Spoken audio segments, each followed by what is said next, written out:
बिस्मिल्लाहिर्रहमानिर्रहीम अस्सलाम वालेकुम डियर स्टूडेंट्स। होप सो आप लोग अल्लाह ताला के फजल व करम से बिल्कुल ठीक ठाक हैं।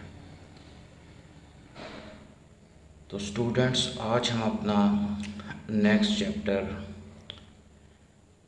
रेप्टाइल्स वाला वो स्टार्ट करेंगे। चैप्टर का नाम है रेप्टाइल्स द फर्स्ट एम्नियोट्स, यानी कि वर्टिब्रेट्स का वो वाला ग्रुप जिनके एग के अंदर first of all protective extra embryonic membranes वो देखने में आई।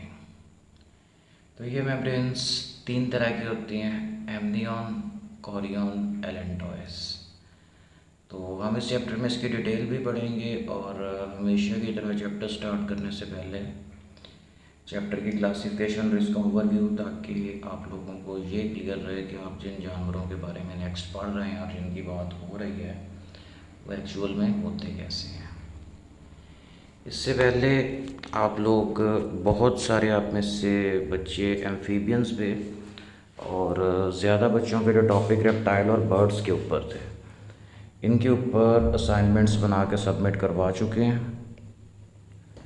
उसका चूँकि आप लोगों ने वाइवा भी दिया है, इसलिए आप लोगों को इनकी बेसिक्स का काफ़ी हद तक पहले ही पता चल गया। तो अल्लाह का नाम लेके इसी को ही स्टार्ट करते हैं। तो क्लास रेप्टिलिया के जो जनरल कैरेक्टर्स हैं, इनकी स्किन ऊपर से ड्राई होती है और इनकी स्किन स्केल्स से कवर्ड होती है, यानी कि इनकी स्किन के ऊपर छिलके से होते हैं जो एपिडर्मिस से बनते हैं।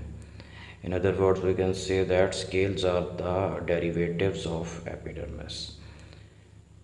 इसकी स्कल वर्टिब्रल कॉलम के साथ आर्टिकुलेटेड होती है और जो इसका पॉइंट ऑफ आर्टिकुलेशन है, यानी कि जहाँ से इधर उधर ये मूव कर सकती है, इसको ओसिपिटल कॉन्डाइल कहते हैं। इसको अंडरलाइन कर लीजिएगा अपनी अपनी बुक्स के ऊपर। सांस लेने के लिए सभी के सभी रेप्टाइल्स लंग्स को यूज़ करते हैं और रेप्टाइल्स वर्टिब्रेट्स का वो फर्स्ट ग्रुप है जो खुश्की पे रहने के लिए, यानी कि टेरेस्ट्रियल इन्वायरमेंट के लिए कम्प्लीटली मॉडिफाइड है। इनकी किडनीज़ भी कंपैरेटिवली बेटर टाइप की, यानी कि मेटानेफ्रिक किडनीज़ होती हैं और इनमें मेटानेफ्रॉन्स पाए जाते हैं। फर्टिलाइजेशन इनमें इंटरनल होती है और एग्स एमनियोटिक होते हैं, यानी कि with 3 embryonic membranes, amnion, chorion, allantois. तो ये रेप्टाइल के जनरल कैरेक्टर्स हैं, यही रेप्टाइल की डेफिनेशन भी है, ये आपको आती होनी चाहिए।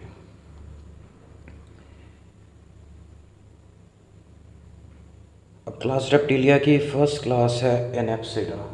एनेप्सिड, साइनेप्सिड वगैरह ये इसे नेक्स्ट लेक्चर के अंदर हम कवर करेंगे।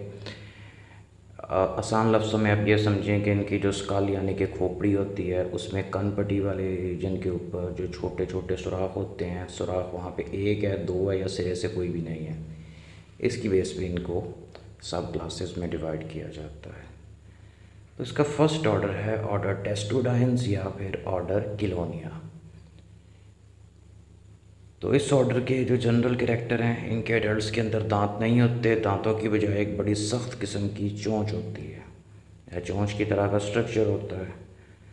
बॉडी इसकी कंपैरेटिवली मतलब कि एलोंगेटेड नहीं होती, शॉर्ट और चौड़ी और चिपटी होती है। इनकी बॉडी एक्सटर्नली एक शेल से कवर्ड होती है, जो शेल दो हिस्सों पे मुश्तमिल होता है। जो डॉर्सल साइड यानी कि ऊपर वाला हिस्सा है उसको कैरापेस कहते हैं और जो निचली साइड वाला हिस्सा है उसको प्लेस्ट्रॉन कहते हैं। दोनों को अंडरलाइन कर लें, ये अक्सर ऑब्जेक्टिव में आता है। तो इस ग्रुप के अंदर यानी कि ऑर्डर टेस्टोडाइन्स या ऑर्डर किलोनिया के अंदर हर तरह के टर्टल्स, टोर्टोइज और टेरापेन्स आते हैं। टर्टल समंदर में पाए जाने वाले कछुओं को कहा जाता है। टोर्टोइज खुश्की के कछुए होते हैं और ये जो तीसरे हैं टेरापेन्स, ये फ्रेश वाटर होते हैं जो कि दरियाओं वगैरह में, रिवर्स वगैरह में और जो अक्सर नहर में भी आ जाते हैं, वो टेरापेन्स होते हैं। इनके अंदर एनाटॉमिकल डिफरेंस होते हैं, इनकी शक्ल सूरत एक दूसरे से अलग-अलग होती है और इसके आइडेंटिफिकेशन पॉइंट्स होते हैं जिसकी बेस पे आप बता सकते हैं कि आपके सामने जो एनिमल प्रेजेंट है, either it is a turtle और टॉर्टोइज और टेरापेन। अच्छा, मैं साथ साथ आपको एक्सप्लेन कर रहा हूँ, इस पर तवज्जो फरमाइएगा। ये जो टर्टल होते हैं, नंबर वन तो ये है कि इनकी बॉडी कंपैरेटिवली चिपटी, ज़्यादा स्ट्रीमलाइंड होती है। बहुत अच्छे स्विमर होते हैं, इसलिए इनके जो चारों लिम्स यानी कि इनकी टांगें हैं वो चिपटी फिश के चप्पू की तरह की होती हैं। ऊपर से स्केल से कवर्ड है लेकिन हैं चिपटी। इस वजह से ये खुश्की पे ज़रा मुश्किल से चलते हैं, लेकिन पानी में ये बहुत अच्छी स्पीड के ऊपर तैर लेते हैं। ठीक है, आप में से कुछ बच्चों की प्रेजेंटेशंस या बदकिस्मती से कि हालात इस तरह के हैं, अगर क्लास के सामने प्रेजेंटेशंस होती तो आप सब लोगों को टॉपिक्स क्लियर हो जाते। तो इसकी फेमस एग्जांपल्स बहरहाल जो लेदर बैक टर्टल है, ऑलिव रिडली टर्टल और ग्रीन टर्टल। ये इसकी दूसरी एग्जांपल है, ये टॉर्टॉइज है जो कि खुश्की के कछुए होते हैं, साइज़ में काफ़ी बड़े भी हो जाते हैं। चार्ल्स डार्विन ने भी गैलापेगस आइलैंड के ऊपर ये जो राइट वाली डायग्राम के अंदर कछुआ है इस जैसे टॉर्टॉइज देखे थे। अच्छा, अब इनके जो चारों पाँव हैं ये फ्लिपर लाइक नहीं है, ये लेग लाइक ही हैं और इनके आगे बाकायदा नेल्स भी प्रेजेंट होते हैं। और दूसरा इनका जो शेल है ये चिपटा स्ट्रीमलाइन नहीं है, ये ऊपर से ज़्यादा उठा हुआ डोम लाइक है, जिस तरह मस्जिद का गुंबद होता है इस तरह से। मेटाबॉलिज्म इनका बहुत सुस्त होता है, इस वजह से इनकी एज कई सौ साल तक हो जाती है और ये throughout the age grow करते रहते हैं। जैसे जैसे एज ज़्यादा होती जाती है इनका साइज़ भी इंक्रीज़ करता जाता है। ये भी टॉर्टॉइज हैं, थोड़े डिफरेंट हैं। इनकी आइडेंटिफिकेशन के लिए भी इसकी शक्ल सूरत और मेन चीज़ इसके शेल के ऊपर जो कलर पैटर्न और मार्किंग्स बने होते हैं उस बेस पे इसको आइडेंटिफाई किया जाता है। ठीक है, ये भी टॉर्टॉइज ही है, दो डिफरेंट तरह के टॉर्टॉइज हैं। अच्छा, ये इसकी थर्ड एग्जांपल है, इनको टेरापिन्स कहा जाता है। फ्रेश वाटर में पाए जाने वाले कछुए होते हैं। अब इनका जो शेल है बिल्कुल चिपटा, ज़्यादा स्ट्रीमलाइंड भी नहीं है, बिल्कुल डोम लाइक भी नहीं है, यानी कि ये टर्टल और टॉर्टॉइज की दरमियानी स्टेज है, यानी कि उसके इंटरमीडिएट है। अब इनके जो पाँव हैं तो थोड़े से चिपटे से, लेकिन इनके आगे बाकायदा फिंगर्स और फिंगर्स के आगे नेल्स प्रेजेंट हैं। इस बेस पे ये पानी में तैरते भी हैं, डाइव भी करते हैं और खुश्की पे भी अच्छे तरीके से चल सकते हैं। ठीक है, ये टेरापिन्स की कुछ दूसरी एग्जांपल्स हैं। अब इसमें देखें जो राइट वाली पिक्चर है, इसमें इसकी फिंगर नेल्स, लहदा फिंगर्स जो इसके पाँव के आगे हैं वो क्लियरली विजिबल हैं।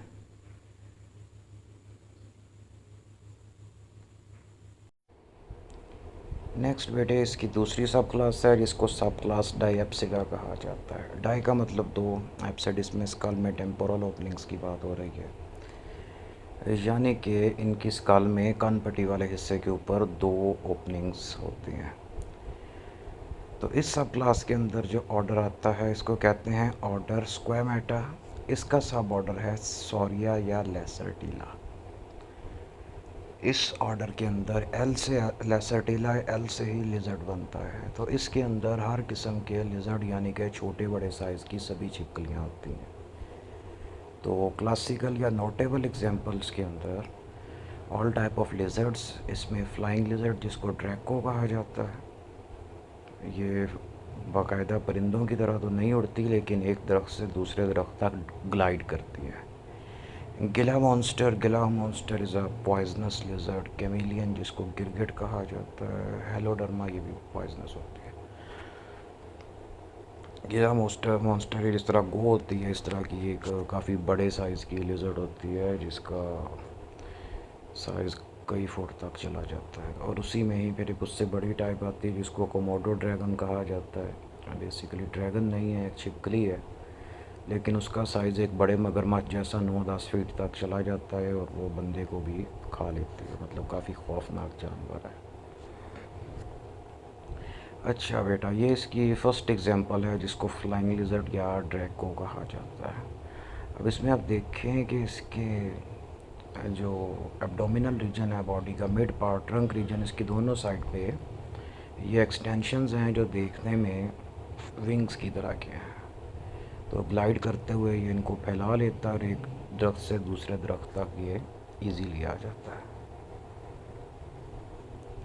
ठीक है, ये इसमें जो लेफ़्ट वाली डायग्राम है ये फ्लाइंग लिजर्ड ड्रैको की है, जिसमें वो उड़ती हुई जा रही है। और इसमें जो राइट वाली पिक्चर है, ये इसमें इसको हाथ में पकड़ के इसके पर ओपन करके दिखाए गए हैं कि ये इस तरह से होते हैं। तो ये भी फीचर्स नहीं होते, ये एक तरह से एक्सोस्केलेटन सॉरी एपिडर्मिस की ही मॉडिफिकेशन है। इसको गीला मॉन्स्टर कहा जाता है या बीडेड लिजर्ड कहा जाता है। नेक्स्ट ये हेलोडर्मा पॉइजनस लिजर्ड होती है, ये पाकिस्तान वाली साइड पे नहीं पाई जाती। तो ये दुनिया की कुछ कंट्रीज़ के अंदर मेनली ऑस्ट्रेलिया न्यूजीलैंड वाली साइड के ऊपर पाई जाती है और इसके काटने से बंदा मर जाता है। मैं फिर रिपीट कर रहा हूँ कि ये पाकिस्तान के अंदर नहीं होती। नेक्स्ट दिस इज़ कैमिलियन, जिसको गिरगिट कहा जाता है। गिरगिट की तरह से रंग बदलना। तो इसकी स्किन के अंदर स्पेसिफाइड सेल जिनको क्रोमेटोफोर्स कहा जाता है वो प्रेजेंट होते हैं, जिनको एक्सपैंड या कॉन्ट्रैक्ट करके ये कोई भी कलर बदल सकते हैं। कलर बदलने का जो प्रोसेस होता है अपने इन्वायरमेंट के साथ कैमोफ्लाज होने के लिए, यानी कि उसमें पूरा छुप जाने के लिए, अपने प्रेडेटर वगैरह से बचने के लिए, या अपने इमोशंस को गुस्से वगैरह को शो करने के लिए। उससे में इनका कलर रेड हो जाता है। ये भी कैमेलियंस ही हैं। अब लेफ़्ट वाली पिक्चर के अंदर एक कैमेलियन ग्रीन बैकग्राउंड में, उसने अपना कलर भी ग्रीन और ब्राउन पैटर्न्स के साथ चेंज कर लिया है।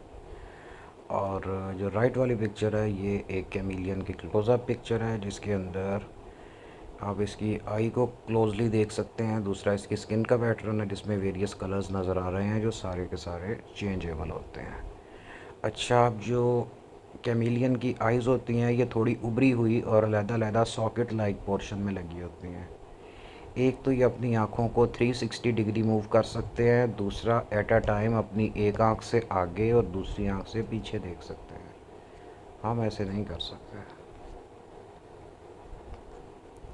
ठीक है, अब ये दोनों पिक्चर्स हैं। इसमें जो लेफ़्ट वाली पिक्चर है इसमें एक बर्ड बैठा हुआ है और कैमेलियन इस ब्रांच की निचली साइड पे चिमटा हुआ है, जो कि ब्रांच जैसे कलर का ही हुआ है, लकड़ी जैसा। सिमिलरली जो राइट वाली डायग्राम है इसके अंदर भी ये जो कैमेलियन है, इसकी एक तो शक्ल सूरत पहले ही थोड़ी चिपटी पत्ते की तरह से है और ये सूखे पत्तों के अंदर कैमोफ्लाज हुआ है। इसके अंदर ये दरमियान में ऊपर नज़र आ रहा है आपको, ये कैमेलियन है, यहाँ करके बनता है। बाकी हर तरह की छिपकलियाँ जो घरों में पाई जाती हैं, गार्डन्स में पाई जाती हैं, वो सभी के सभी इसी ग्रुप के अंदर ही आते हैं। वो आपने पहले ही देखे हैं, इस वजह से मैं पिक्चर ऐड नहीं की। ये भी कैमेलियंस ही हैं। इसमें आप देखें हैं कि दो अलग-अलग कैमेलियंस की पिक्चर हैं। इसमें जो लेफ़्ट वाला कैमेलियन है ये अपने बैकग्राउंड के साथ कैमोफ्लाज है और राइट वाला थोड़े ड्राई सैंडी इन्वायरमेंट के अंदर है और ये अपने बैकग्राउंड के साथ फुली मर्ज हो गया, उसने वैसा ही अपना कलर बना लिया। इसको आर्माडिलो लिजर्ड कहा जाता है। इसकी बॉडी के ऊपर सख्त किस्म की बोनी प्लेट्स जो कि ड्राई कैराटिन की बनी होती हैं, उसका एक ज़र्रा बख्तर यानी कि एक आर्मर होता है और जब इसको छेड़ा जाता है तो ये अपने आप को गोल कर लेती है, जिस तरह से ये राइट वाली पिक्चर के अंदर आप देख सकते हैं। लेफ़्ट वाली पिक्चर इसकी नॉर्मल की है कि नॉर्मल जब आराम से बैठी है तो इस तरह की नज़र आएगी और जब इसको कोई ख़तरा फ़ील होगा तो अपने आप को इस तरह से ये गोल कर लेगी।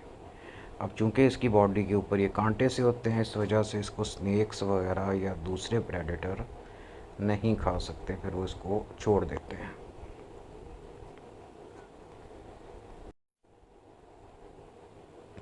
अच्छा, तो बेटा नेक्स्ट क्लास रेप्टिलिया, इसका सब क्लास वही है डायप्सिडा, यानी कि to temporal openings.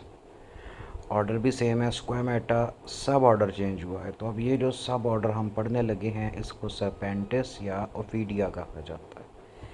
Serpent snake को कहते हैं, इसी बेस पे इसका नाम सरपेंटिस है, यानी कि आप समझ जाएं कि इसके अंदर हर तरह के स्नेक्स आते हैं, चाहे वो पॉइजनस हैं चाहे नॉन पॉइजनस हैं।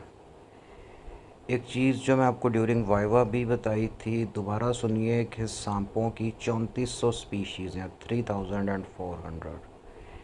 इसके अंदर से सिर्फ 600 स्पीशीज़ ऐसी हैं जो कि पॉइजनस हैं। और उसमें से भी सिर्फ 200 ऐसी हैं जिनके काटने से बंदा मर जाता है, वही ज़्यादा डेंजरस है। यानी कि सिर्फ़ और सिर्फ 200 स्पीशीज़, बाकी नहीं। इसलिए हर सांप को ख़तरनाक समझना या बिला वजह उसको मार देना, ये बात गलत है। वो अपने रास्ते जा रहा है, वो अपने रास्ते जा रहे हैं, अपना काम करें, उसको अपना काम करने दें। क्योंकि अल्लाह ताला ने कोई भी चीज़ बेमकसद या बेफ़ायदा नहीं बनाई, इसलिए सांप का भी इकोसिस्टम के अंदर एक बड़ा इम्पोर्टेंट रोल है। और ये बहुत सारे जो पेस्ट होते हैं, जिस तरह से माउस और रैट वगैरह हैं, इस तरह की चीज़ें, तो ये इनको खा के इनकी तादाद को कंट्रोल में रखते हैं। क्योंकि अगर माउस वगैरह बहुत ज़्यादा हो जाएं तो फिर ये घरों में चले जाते हैं, दुकानों में, गोदामों में, और जो खाने पीने की चीज़ें, कपड़े वगैरह होते हैं, उनको काट काट के ख़राब कर देते हैं। एनी हाउस, स्नेक्स का ओवरव्यू देखते हैं। तो अब में से काफ़ी बच्चों को स्नेक के ऊपर असाइनमेंट मिली थी। फिर इसके अंदर ये जो लेफ़्ट वाला स्नेक है ये पॉइजनस है, और ये जो राइट साइड पे ग्रीन कलर का स्नेक, इसको ट्री स्नेक कहा जाता है, ये भी बहुत पॉइजनस होता है।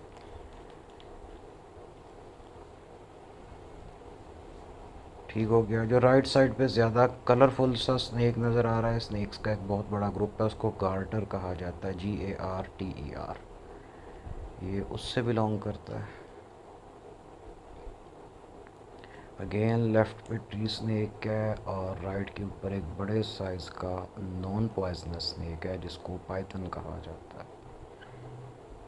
तो पाकिस्तान में भी पाया जाता है, इसकी एक स्पीशीज़ पाकिस्तान में मिलती है जिसको Indian Python, Indian rock Python या पाइथन मॉलरस उसका साइंटिफिक नेम होता है। उसका कलर थोड़ा ब्राउनिश शेड के अंदर होता है। तो ये कंस्ट्रिक्टर होते हैं, यानी कि ये अपने शिकार को कुंडली मार के अपने अंदर लेके दबा के मार देते हैं। इनमें किसी भी किस्म का जहर नहीं होता। सुनी सुनाई बातों पे नहीं जाना। सुनी सुनाई बात ये होती है कि सांप जितना बड़ा होता है उसका जहर भी उतना ही ज़्यादा होता है। इस तरह की कोई बात नहीं होती। और अक्सर जो बहुत बड़े बड़े साइज़ के स्नेक्स होते हैं, एनाकोंडा किस्म के, उनके अंदर कोई जहर नहीं होता।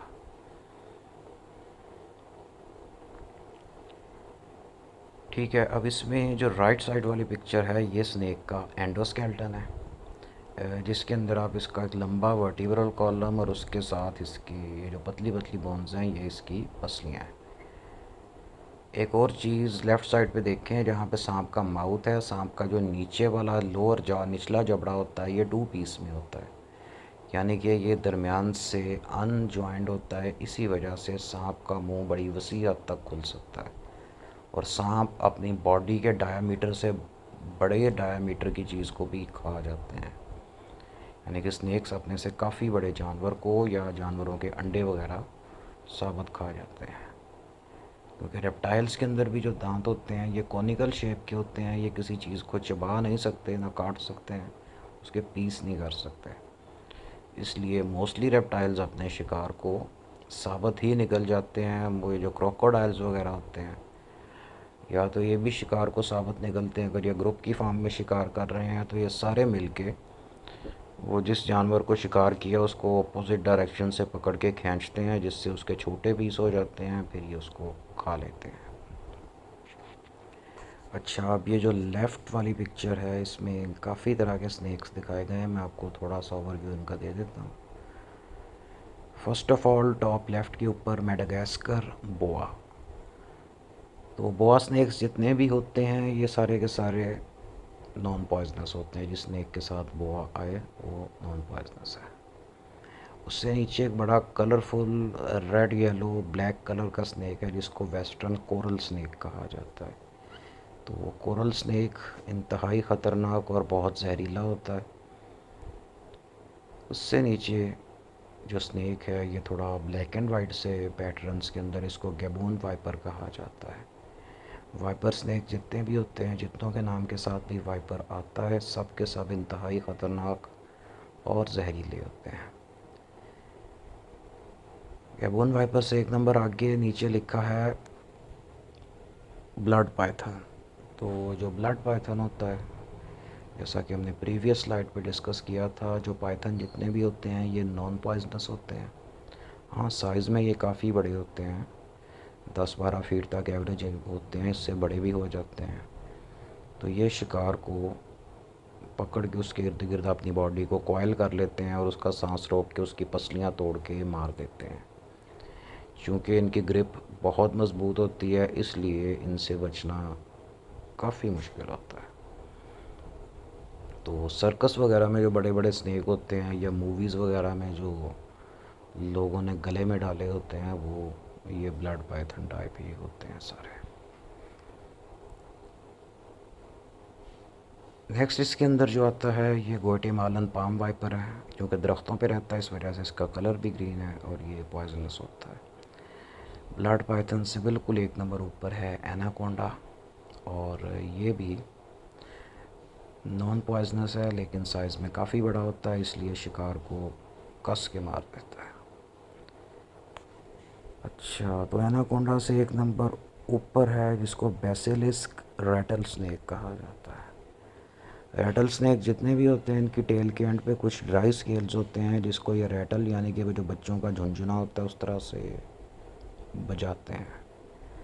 इससे एक बड़ी तेज़ हिसिंग नॉइस प्रोड्यूस होता है, जो बिल्कुल वो प्लास्टिक के छोटे झुंझुने की तरह छनकना जो होता है वैसे ही। तो ये वार्निंग साइन होता है। सभी जानवर इस आवाज़ को सुन के वहाँ से परे परे हो जाते हैं, क्योंकि ये जितने भी रैटल स्नेक्स होते हैं ये सारे के सारे इंतहाई खौफनाक, इंतहाई एग्रेसिव और इंतहाई पॉइजनस होते हैं। तो मेनली इसकी ज़्यादातर जो टाइप्स हैं ये यूएसए वाली साइड पे पाए जाते हैं। Next is shield nose cobra. तो कोबरा का आपको पता है कि कोबरा जितने भी होते हैं ये सारे के सारे जहरीले और ख़तरनाक होते हैं।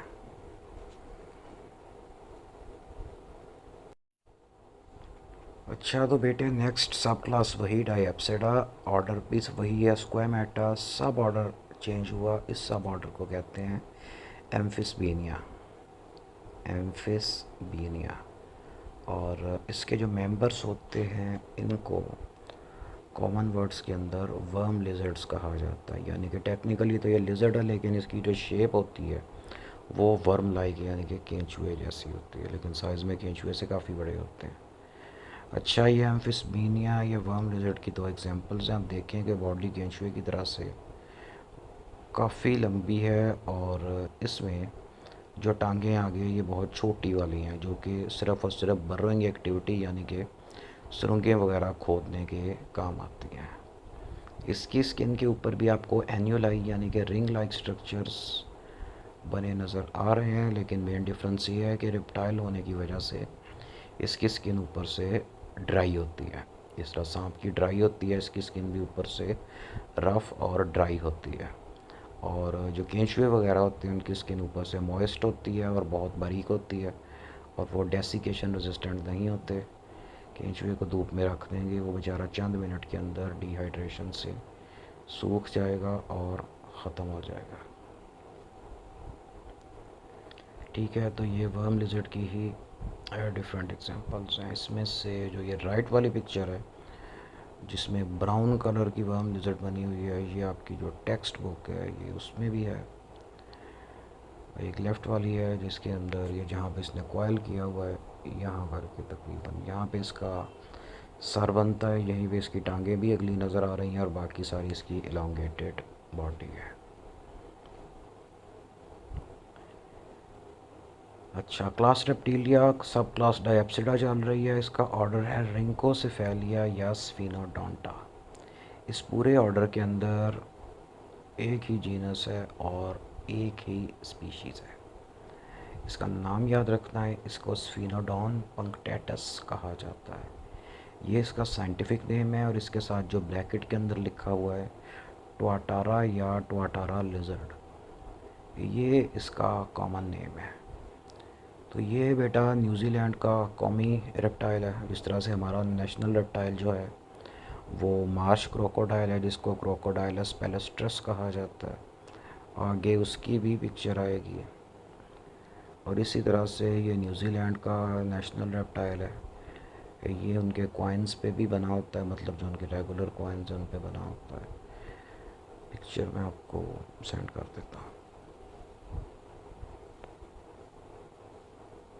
तो इसको लिविंग फॉसिल भी कहा जाता है, ज़्यादा बड़ा नहीं होता, 1.5-2 फुट का होता है ये।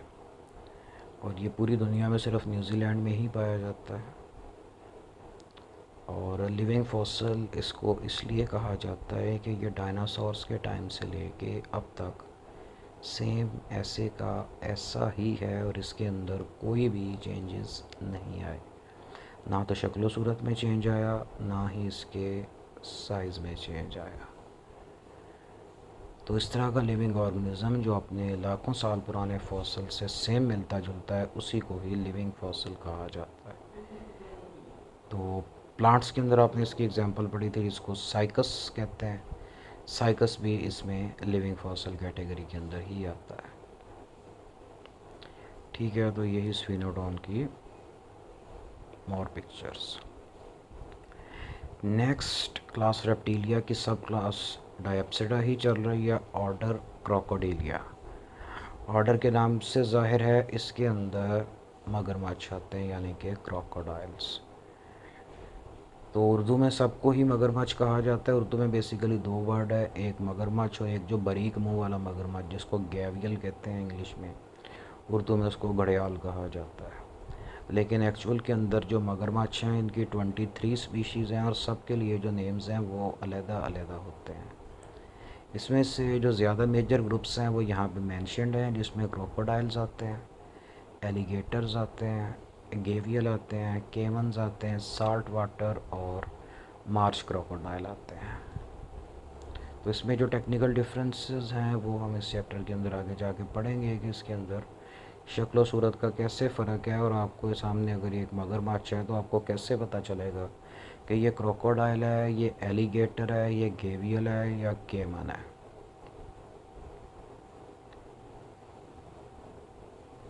ठीक है, ये एलिगेटर है, मोस्टली ये अमेरिकन रीजन के अंदर पाए जाते हैं।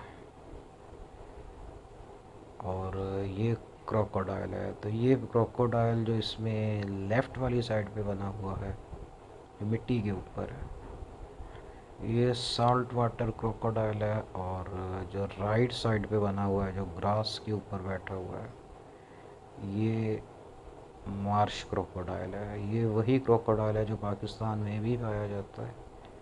इसको इंडियन मार्श क्रोकोडाइल कहते हैं।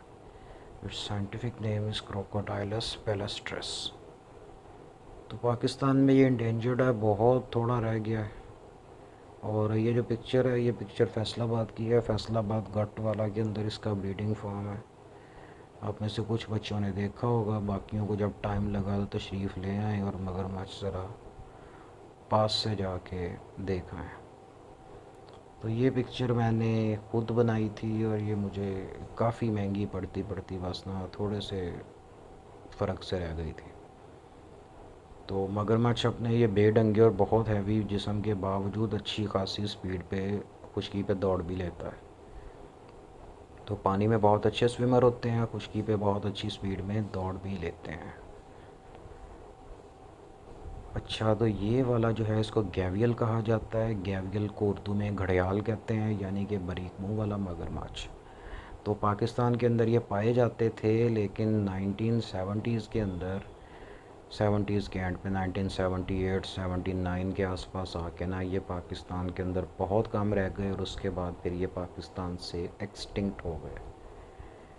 तो अब ये दुनिया के सिर्फ चंद एक कंट्रीज़ में पाए जाते हैं, और जिस रीजन में हम रहते हैं इसमें ये सिर्फ इंडिया में पाए जाते हैं। इंडिया में भी ये वाइल्ड इन्वायरमेंट के अंदर नहीं पाए जाते, वाइल्ड के अंदर से एक्सटिंक्ट हैं। ये सिर्फ़ और सिर्फ वहाँ पे इनका एक बड़ा सारा फार्म हाउस है, वहाँ पे ये रहते हैं। उसके अलावा रिवर्स वगैरह के अंदर ये तकरीबन ख़त्म है। तो अब इसकी निशानी ये है कि इसका जो मुंह होता है ये कंपैरेटिवली बहुत, ये जो आगे को बढ़ा हुआ हिस्सा है, पतला होता है।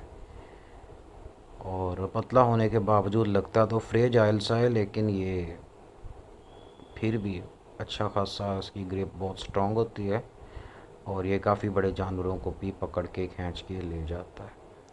तो जो गैवियल होता है इसकी बॉडी, ये लेफ़्ट वाली पिक्चर में आप देख रहे हैं कि ज़्यादा थिक और ज़्यादा बल्की होती है, इसकी टेल भी ज़्यादा मोटी है।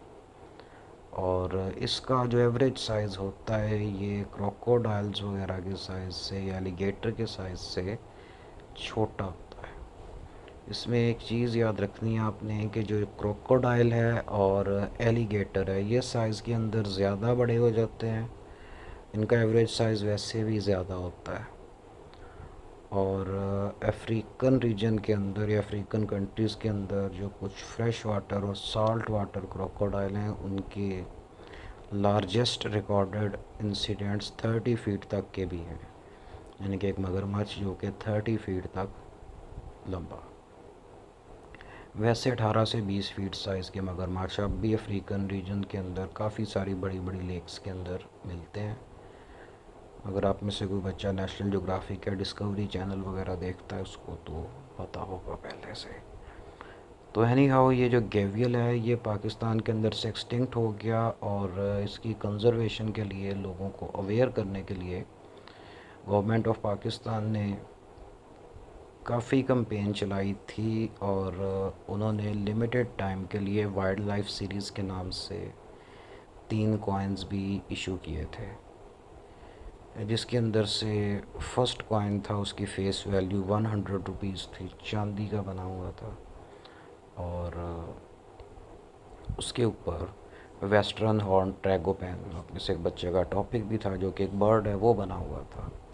और फिर दूसरे वाला जो कॉइन था उसकी फ़ेस वैल्यू 150 रुपीज़ थी, वो भी चांदी का था और काफ़ी बड़े साइज़ का। उसके ऊपर यही इंडियन गेवियल बना हुआ था। और जो तीसरा कॉइन था उसकी फ़ेस वैल्यू 3000 रुपीज़ थी, 1978 की बात है, तब उसकी फ़ेस वैल्यू 3000 रुपीज़ थी और गोल्ड से बना हुआ था, और उसका जो वेट है 36 ग्राम यानी कि 3 तोले था। तब 3 तोले गोल्ड की कीमत 3000 रुपये से कम होती थी, इस वजह से बन गया। लेकिन ये सभी कॉइन्स लिमिटेड क्वांटिटी में बनाए गए थे और अब इनकी वैल्यू काफ़ी ज़्यादा है। तो मैं असाइनमेंट में इसकी प्रेजेंटेशन में पिक्चर्स ऐड नहीं की, वो मैं आपको सेपरेटली दिखा देता हूँ अभी। ठीक है, ये जो गेवियल है ये इसकी क्लोज़अप पिक्चर है। इसकी आप देखें कि जो आँखें हैं थोड़ी सी ऊपर को उठी हुई हैं।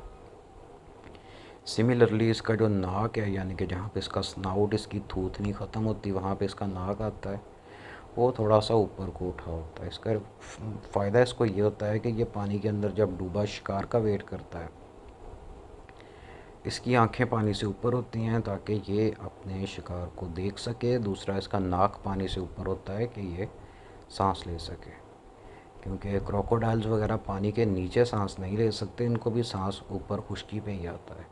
हाँ, ये काफ़ी देर तक सांस रोक सकते हैं क्योंकि इनके पास इस तरह का मैकेनिज़्म होता है, ये अपने ब्लड फ्लो को अपनी मर्ज़ी की डायरेक्शन में रेगुलेट कर लेते हैं।